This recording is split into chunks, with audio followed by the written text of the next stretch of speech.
Hi everyone, in front of me I've got a VIVO V21 and let me share with you how to set camera timer on this device. So firstly, let's enter the camera app, and since we are in the standard photo mode, we can enter the settings which are in the right upper corner, so let's tap on it. Now we have to scroll down a little bit, and as you can see we've got the countdown option. After tapping on it, we are able to pick something from the 4 different options. So right now we've got the off option applied, but we can set 3, 5 or 10 seconds delay.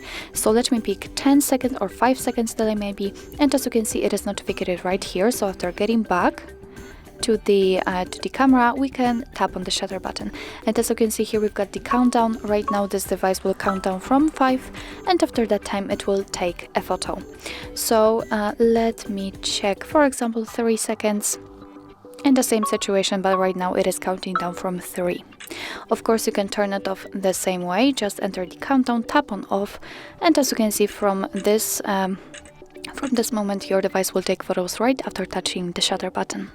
So actually this is it. This is how to set camera timer in your VIVO V21.